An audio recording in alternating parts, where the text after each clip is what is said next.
Roehampton, former FEP, and author of numerous publications, which it's difficult to know which to mention. But perhaps, I think you were saying, Molly, the most relevant to highlight here is the Bioregional Economy, Land, Liberty and the Pursuit of Happiness, which was published in 2012.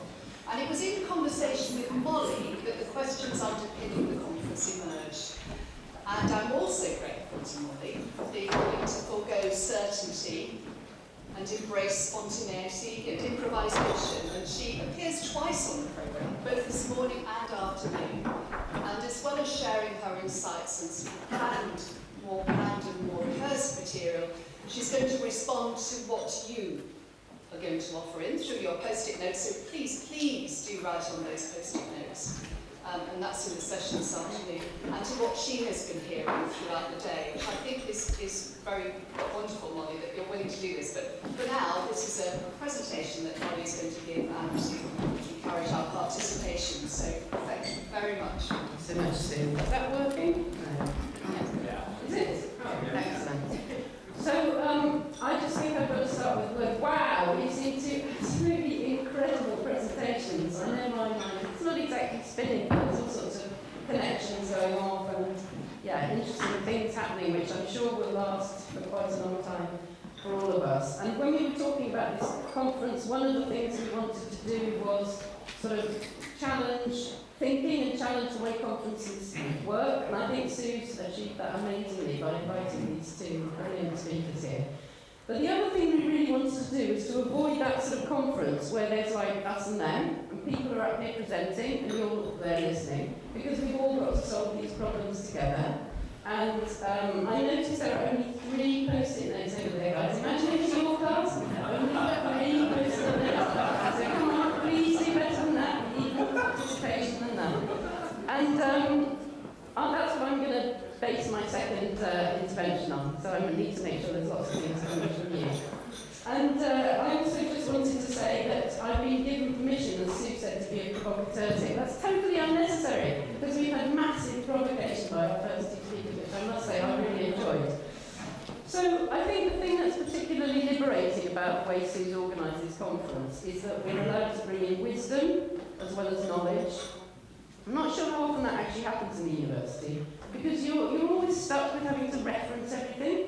So just as Rob was saying, that very much traps you in the existing paradigm. If you can't find a reference for it, you can't say it. And I have to say I've slightly broken that rule here. So I brought in some references, but they might not always be the sort of references you're expecting. But I promise you there are 2 peer-reviewed papers here, just to keep you all feeling comfortable. So I very much liked Alistair's question, what makes us human? I would say that is kind of at the heart of what I'm going to talk about. And I'm going to start with a text which is an interesting sort of reference. I'm going to see if anybody can spot where this came from. We are stardust, we are golden, and we have to find our way back to the garden. I know you know that. I can't even remember the name of the band, but it's a 60s kind of hippie band that said that. But to me, it's a song about Glastonbury, not about Glastonbury, about Woodstock. And to me, it's not just about what we think about the world, it's about who we are. We are children of God. We have a special purpose here on earth. We're not just people who should get stuck in bureaucracies and be told what to do by other people. So I think that's the emancipatory moment of the 1960s, which I fear to say has been lost. And obviously, Glastonbury Festival was inspired by the Woodstock Festival, and so I'm going to revolve what I'm saying around Glastonbury Festival, also because I'm only just back from there. Wristband. Still here. I always keep the wristband for quite a long time because it just reminds me of the sort of vibe, I like to use that word, of Glastonbury and how fulfilling it is for a human being.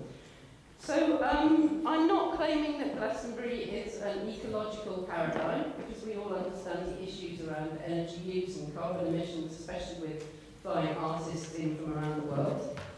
And I'm not even going to argue that it's an ideal community, because it's a completely artificial community. But what I am going to say is it makes people happy. And can we derive something from that in terms of what we need to do to make happy human communities? And the main focus of my work as a green economist has been trying to work out how we can make people and societies as happy as possible with the minimum use of energy and resources. And in that context, I think we can learn something quite useful from Glastonbury. So, Glastonbury is obviously this.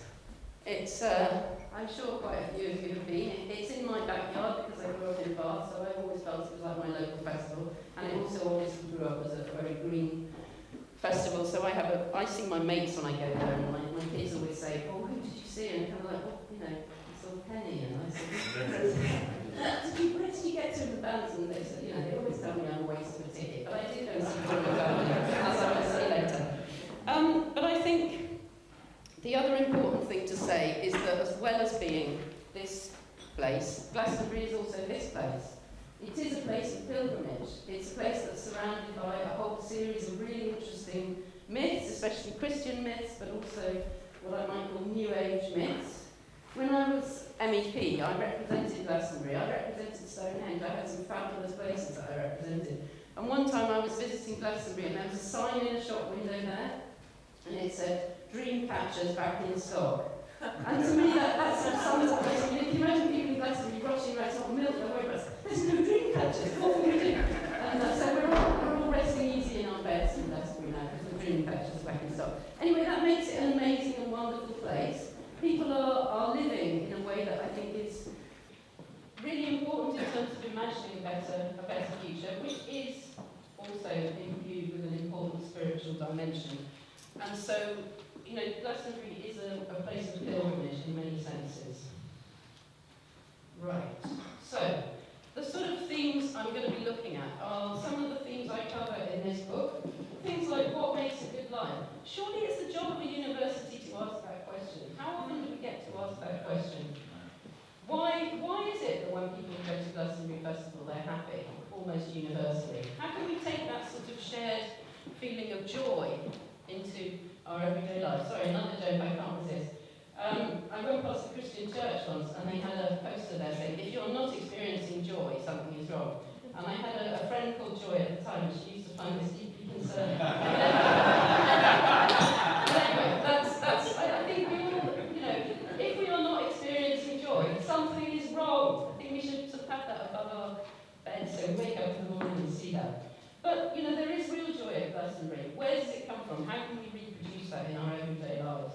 Why have we created work situations that do not bring us joy? How can we share that joy with our students? Yes. So I just wanted to say as well, when I wrote this book, it's about the connection with the land and how, okay, it's about provisioning as well, getting hold of our resources, building strong communities, but it's also about doing that through connection with the land. And you know, if you publish a book, they send you a whole load of photographs for the cover, and you're like, no. And eventually they sent me this one, I was like, yes! And the reason I like it is because you can see the hairs on that person's arm standing up, they're touching the weeds, and they have this sort of frisson of excitement. That's what I'm talking about in terms of that connection. Right, so I'm going to use the rule of three to talk about Glastonbury. But first, just a little bit about Somerset itself as a bioregion. So when I went back to think, oh, I'm talking about Glastonbury, what can I possibly say that relates this to my work? I realised that actually, when I talked about the bioregional economy, which is about an economy rooted in very particular places and strong local cultures, the prototype that I used was, in fact, the Somerset bioregion, and here it is. It's a very peculiar bioregion, actually, because it's a floodplain, effectively, of all these rivers. And so you can see Glastonbury right in the middle of that there. And it's a magical place for many reasons.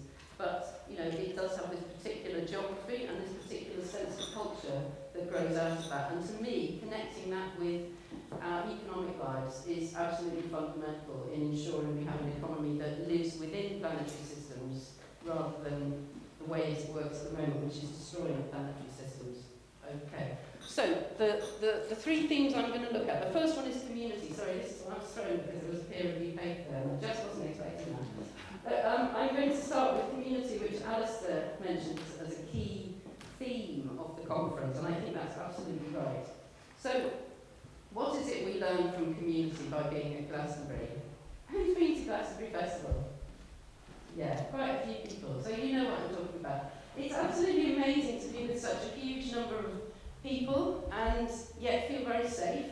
because it is a bit overwhelming to have those huge crowds, but there's a real sense of everybody sharing and being in community together, which I think was best exemplified this time by everybody singing along with Hey Jude. I don't know if you saw that on the TV, but it was an absolutely massive crowd for Paul McCartney. I could see him over there, you know, about this big. But I have to say, although he's 80, I couldn't last that long through the gig. It was like 2.5 hours, so I'm afraid I skipped the ending bit. I was really back in my tent there. But, you know, it was an amazing experience. And as you move through a huge crowd of people, you probably experience this at gigs as well. People are looking out for you, especially if you're a small woman. People are like, oh, she needs some help. They move, they help you. You know, this is how human beings are. We're great. We're absolutely great. We learned that from COVID. You learn that from a festival. We look out for each other. We look after each other. Somehow, something about the way we structure our society and economy means that we've lost that. It's really important that we regain that for each other's sake, but also for the sake of the planet that we share. Incidentally, there is remarkably little crime, personally. There's quite a lot of drug taking, obviously, but in terms of crimes against the person, it's remarkably small, and you barely see any police. I know they're undercover, but it's a self-regulating community, and I think there's something about that makes people feel happy that we're looking after each other. Okay, second one, culture. This is so important. Both our speakers demonstrated this really clearly, I think. I remember a green friend of mine once said, you know, who's an artist, said to me, why do they keep shutting culture down? Because after the climate crisis, it's all we didn't have left. And that's not quite how I see it. I don't see it as a gloomy thing, but culture, art, music, self-expression, particularly self-expression in shared communities, gives you an amazing amount of satisfaction and well-being for a very small amount of energy input. I mean, gospel choir is a brilliant example of this. I'm sure a lot of people here share my joy in choral singing. I think we should be on the next slide now, probably. No, we shouldn't actually. The next slide better than me. Well done. And I also think this year particularly we're experiencing that joy of being together after separation. I'm sure I'm not alone in this room as an academic, as being quite an introvert, and there was a sense when lockdown happened, oh great, I don't have to find excuses anymore. Perhaps I am alone, but anyway. I think even for somebody like me who's fairly antisocial, that sense of being without other humans was really devastating. And the first time you go back to Glastonbury, the first time you go to a wedding, the first time you go to the pub, there's an amazing rush of joy, isn't there, that we're actually back together with each other. And again, for me, that's something we really need to celebrate and build on. Because so many of the systems and structures that we live within force us into competition with each other. And that's literally soul-destroying. We are people who live and thrive in community. We have to find systems that nurture that nourish that, within our university as well as within our wider society. And the other thing I wanted to say about community is this sort of business of the unexpected, which Sue has forced us to have this conference. I know I'm reading my notes, but if I wanted to say something that wasn't on them, I would really be allowed to do that, wouldn't I? No, it's that sense of spontaneity and really allowing the spontaneous to happen. And that's something brilliant at Glastonbury as well. You know, there's 120 stages. You can just drift around, you pick up a band you've never heard of, and it's an amazing, enjoyable experience. Don't stick to the script, is basically what I'm saying. Right, we now are on to voluntary simplicity. So, we're thinking here about consumerism. I loved your definitions of pornographic consumerism, that's really fantastic. I think most of the things that we buy, experience, consume are not bringing us very much happiness. If they do, it tends to be really short-lived, and very few of things you can actually buy will bring you joy. I'm going to put that down as my statement. If you disagree, put something on the post-it note. But the nature of Glastonbury is sort of leaving your material possessions behind in some way. I think the toilets at Glastonbury are legendary, so we won't go into that. There are definitely downsides to not having high levels of material. They're better than they used to be. Yes, well, because I'm a staff, I get access to, yeah, well, I say better, but they are slightly better than the mainstream ones, yeah. But you know, basically when you get there, you've only got what you brought on your back. So that's really interesting as well, when you're packing. You're thinking, what really matters here? You know, do I need an umbrella? You know, do I need a torch? Yes, you do need a torch, you just say that. But, you know, there's a sense of really rethinking material possessions. And that's true when you go on holiday, isn't it?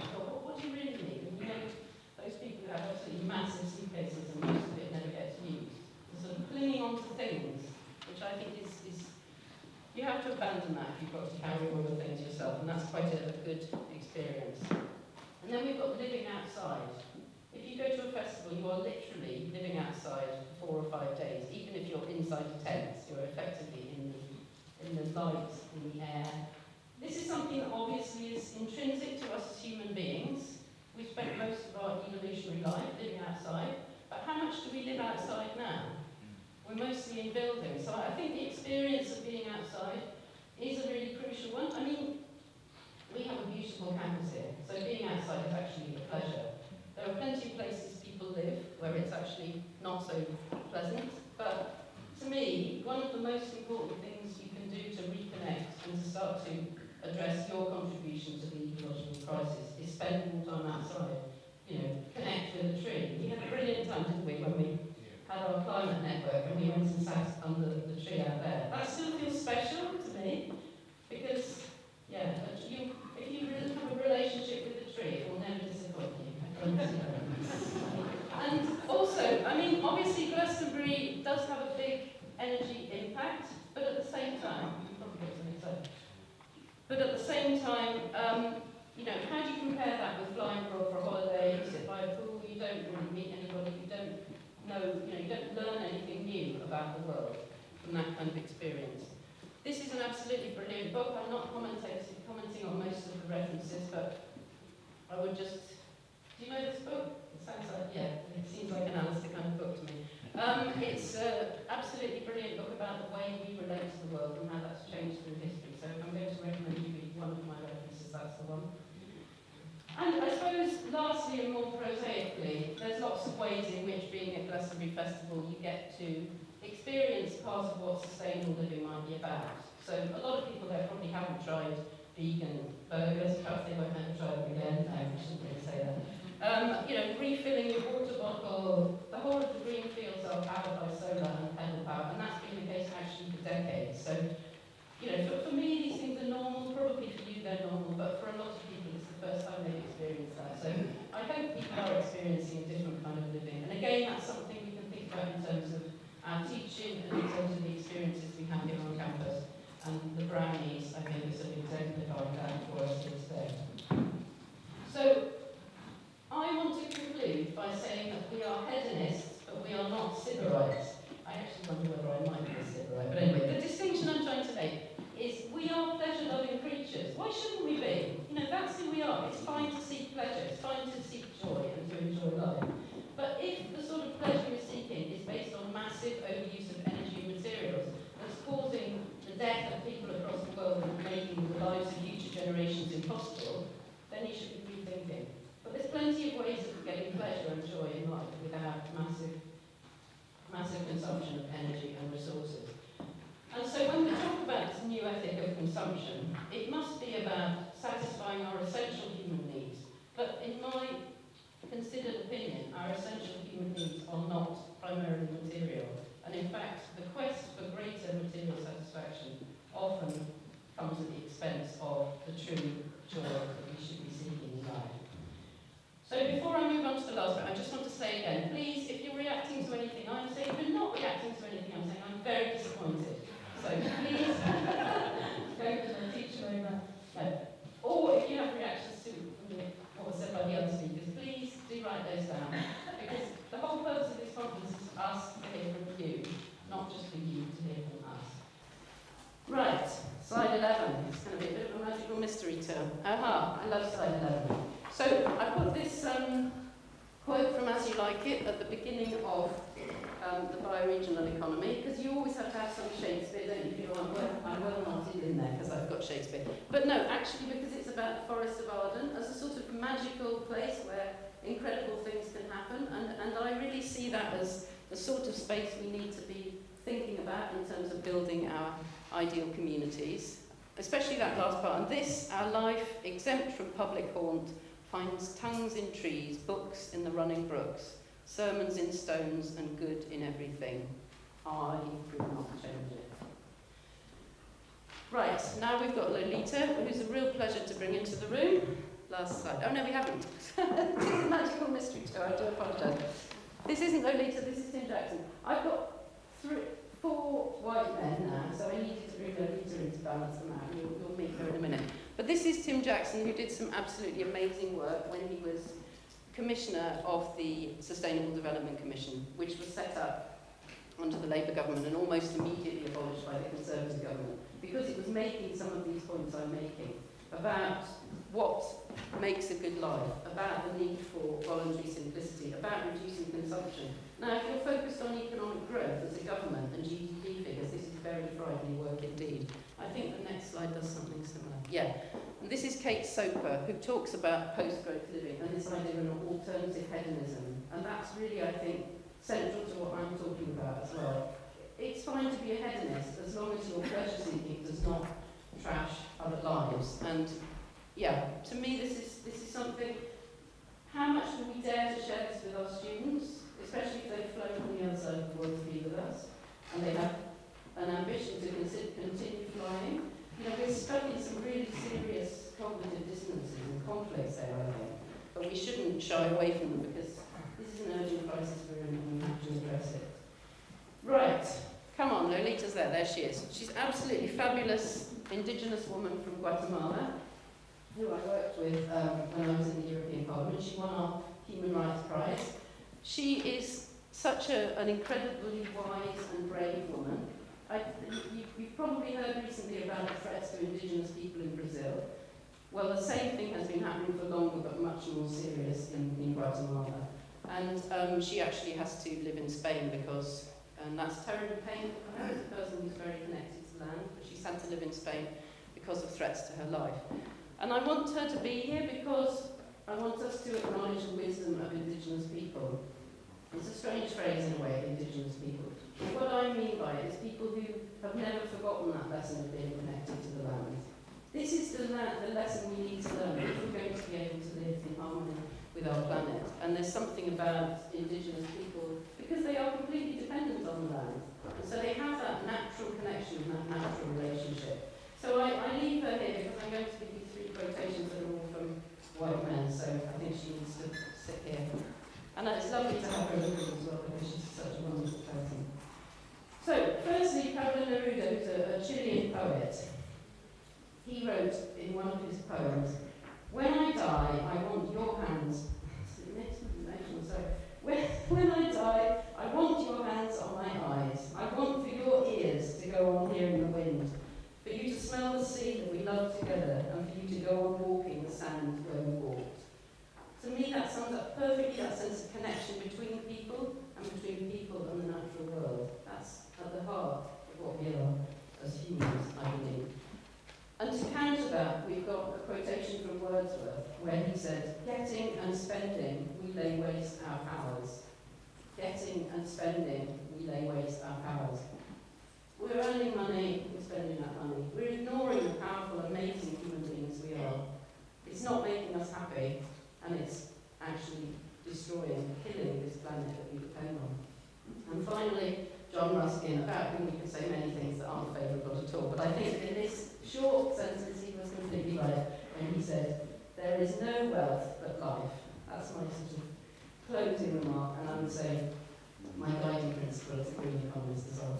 So thank you so much. Now, over to you guys. It's about you, it's about what you think, it's about how you're going to change the way you teach, the way you consume, the way you think about what's good about your life and all human life. So please do come back with some thoughts about that. Write them on a post-it, stick them on the board. I'm very much looking forward to seeing you, and I'm very much looking forward to hearing Susanna's up next.